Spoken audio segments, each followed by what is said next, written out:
Okay, so it's the 15th of November 2023, and today I finally got to level 55 on Call of Duty Modern Warfare 3's multiplayer. I guess you'd call that prestiging, although we don't really have prestiging anymore, do you?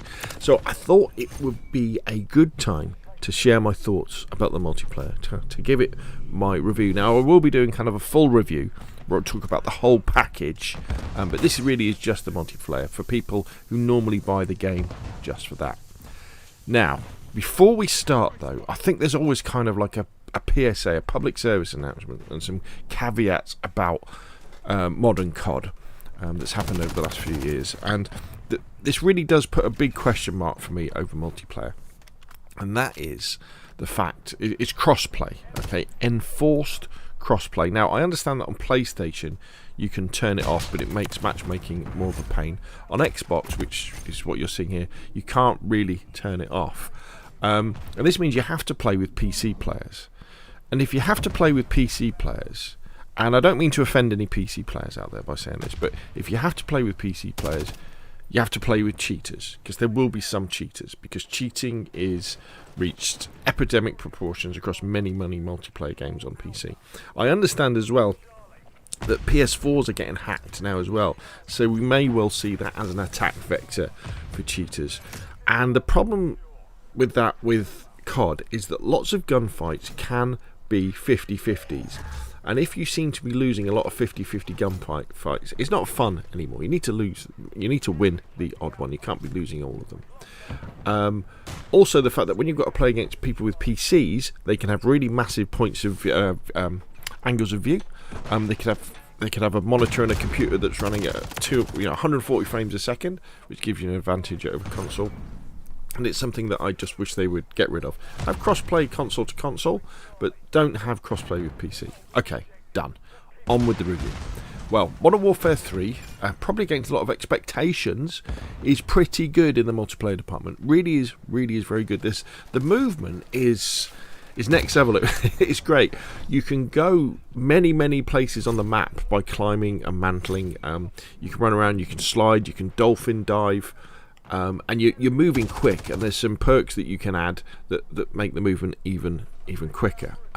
The maps are at launch. These are the original Modern Warfare 2 maps and that have been updated, and they're really interesting. Some might say they're a little busy, and I'll come on to that later on, but there can really be no argument, that these maps many of them are real classics, and they're enjoyable to play. You've got big maps, there's got some small maps, you've got long and short sightlines, so there's room for a variety of play, kind of up to a point. But I do think, and I'll talk about more of this later, that the really fast movement, does kind of limit the different tactical options you sometimes have. These are definitely not 3-lane Treyarch maps, so take that as you wish. And it's fun. I've had a lot of fun with this. It's similar fun to Modern Warfare 2. They've made the movement faster. The time to kill is probably a little bit longer, but it's good. It's like Modern Warfare 2, but with better maps. Speaking of Modern Warfare 2, you can use all your Modern Warfare weapons and attachments from that game. They've all been leveled up. Another indication of the fact that this really was just going to be a DLC.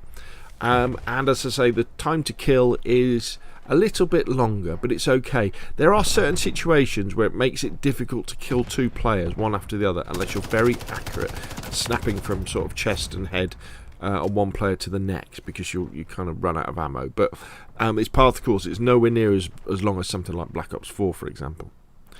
It does have this rather weird unlock system, though, when it comes to attachments and guns. Not only do you have to level up, say you've got to get to level 50 to unlock, a supply crate, but then you have to do these daily tasks as well, whereby you've then got to, and the daily tasks are dependent on what's happening that day, but you only get sort of so many daily tasks to do. You really only get 4. Some of these things that might take 8 daily tasks to do. So you get to level 55 and you think, well, why haven't I unlocked everything?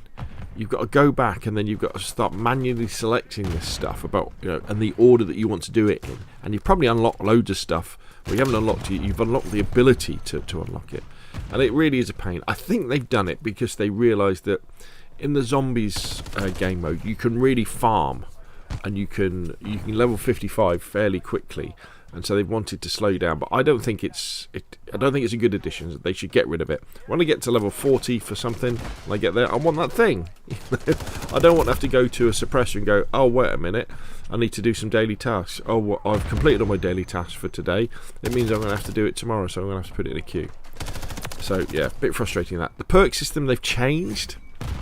We now have like gloves, boots, and gear.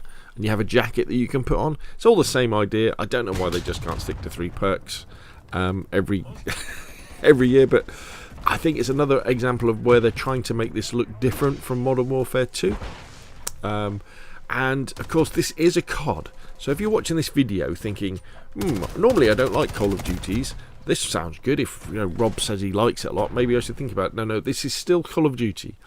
So you still get lots of people running around, bunny hopping all over the place, running and gunning, sprinting with a shotgun or an SMG from place to place, ruining the tactical decisions that you want to make. You'll be playing domination, and you've captured the home flag, you've captured the B flag, and you're posted up defending it, and then someone will be sprinting around the outside of the map with a knife, with dead silence on, and kill you from behind. Because there are definitely perks like that. You've got silent sneakers, which I've put on one of my loadouts, and it is silent. So yeah, okay. It also has the constant disbanding of lobbies. I don't know why they do this. Well, they do it because of skill-based matchmaking, but I don't know why we can't stay in a lobby for a little bit. I know with Modern Warfare 2 near the end, they had changed it so that you could choose to stay in the same lobby, but it means that the gap between games is longer. So maybe we could stay. I think we should stay with the same lobby until the skill-based matchmaking says, no, there's a problem here, we need to redo this lobby, because you've got some really good players doing very well, some crap players doing not very well at all, not having much fun. So before they quit the game, let's get them in a new lobby. And for me, a lot of it is the enjoyment comes from, I do enjoy running and gunning. I do enjoy getting involved in that really fast-paced gameplay, because that's what COD can be. You don't really get it in other games, do you? In other first-person shooters, anyway. And I do enjoy that, but I really enjoy playing tactically.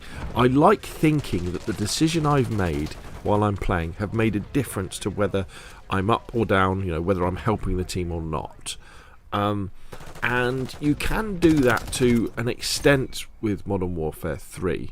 Once you've unlocked the gear that you need, say, for my case, that would be things like when I've unlocked the trophy system and smoke grenades, because I play a lot of domination, and the trophy system and smoke grenades allow you to really hammer the B flag to capture it and defend it, with your trophy system.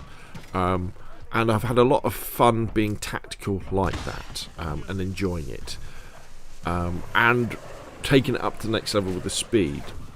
But what happens is, I find, is because the maps are so complicated in terms of different places that people can hide and look at you from, compared to, say, a Treyarch 3-lane game, is that fast movement combined with lots of places that players can be takes away a lot of the tactical, gives you too many tactical decisions to make. And generally that means that quite a lot of the time that tactical decision might be wrong. You might be looking in the wrong direction, for example. Whereas I think with a simpler map, like, say, from Cold War, like Treyarch, you can have fast movement, because although the people are moving fast, they haven't got that many different places to go. So as a slower player, you can take that into account.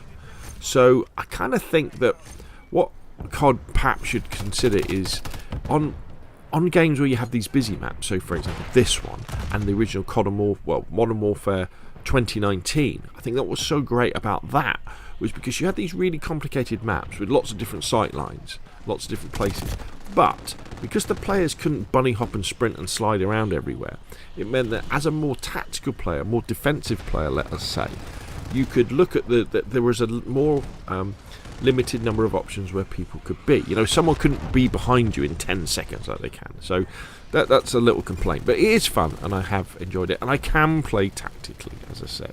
And I think this is a really solid, modern Call of Duty multiplayer to fans of the franchise. Fans who look back at Modern Warfare 2019 and go, oh, I didn't like that, it was too slow.